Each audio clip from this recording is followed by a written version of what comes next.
ಜಾತ್ಯತೀತ ಜನತಾದಳದ ಸಂಘಟನೆಯನ್ನ ಜನರೊಂದಿಗೆ ಜನತಾದಳ ಎಂಬ ಕಾರ್ಯಕ್ರಮದ ಅಡಿಯಲ್ಲಿ ರಾಜ್ಯಾದ್ಯಂತ ಪ್ರವಾಸವನ್ನ ಮಾಡುತ್ತಿರುವಂತಹ ಯುವ ಜೆಡಿಎಸ್ ಅಧ್ಯಕ್ಷ ನಿಖಿಲ್ ಕುಮಾರಸ್ವಾಮಿ ತುಮಕೂರಿನಲ್ಲಿ ಇಂದಿನಿಂದ ಪ್ರವಾಸ ಮಾಡಿದ್ದಾರೆ. ತುಮಕೂರಿನ ಶ್ರೀ ಸಿದ್ದಗಂಗಾ ಮಠಕ್ಕೆ ಭೇಟಿ ನೀಡಿ ಗದ್ದುಗೆಯ ದರ್ಶನವನ್ನ ಪಡೆದು ಸಿದ್ದಲಿಂಗ ಮಹಾಸ್ವಾಮೀಜಿರವರಿಂದ ಆಶೀರ್ವಾದವನ್ನ ಪಡೆದು ಮಾಧ್ಯಮದ ಜೊತೆ ಮಾತನಾಡಿದರು. ತುಮಕೂರು ಜಿಲ್ಲೆಗೆ ಮೊದಲನೇ ದಿನದ ಈ ಒಂದು ಪ್ರವಾಸಕ್ಕೆ ಭೇಟಿಯನ್ನು ಕೊಡ್ತಾ ಇದ್ದೇನೆ, ಹೆಜ್ಜೆಯನ್ನು ನೀಡ್ತಾ ಇದ್ದೇನೆ.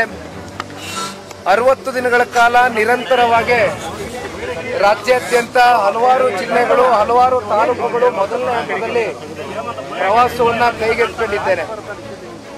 ಇವತ್ತು ತುಮಕೂರು ಕಲ್ಪತರು ನಾಡುಗೆ ಇವತ್ತು ವಿಶೇಷವಾಗಿ ನಾವೆಲ್ಲರೂ ಬಂದಿದ್ದೇವೆ. ಮೊದಲನೇ ದಿನದ ಈ ಒಂದು ಪ್ರವಾಸದಲ್ಲಿ ಜಿಲ್ಲಾ ಪಂಚಾಯಿತಿ, ತಾಲೂಕು ಪಂಚಾಯಿತಿ ಸರ್ಕಾರ ಮನಸ್ಸು ಮಾಡಬೇಕಾಗಿದೆ. ಇವತ್ತು ಸರ್ಕಾರ ಇಲ್ಲಿವರೆಗೂ ಮನಸ್ಸು ಮಾಡಿಲ್ಲ. ಜಿಲ್ಲಾ ಪಂಚಾಯತಿ, ತಾಲೂಕ್ ಪಂಚಾಯತಿ ಇರ್ಬೋದು, ಬೆಂಗಳೂರಿನ ಕಾರ್ಪೊರೇಷನ್ ಚುನಾವಣೆ ಇರ್ಬೋದು, ಇವೆಲ್ಲದೂ ಕೂಡ ಇವತ್ತು ತಡೆ ಹಿಡಿದು ಕೂತ್ಕೊಂಡಿದ್ದಾರೆ.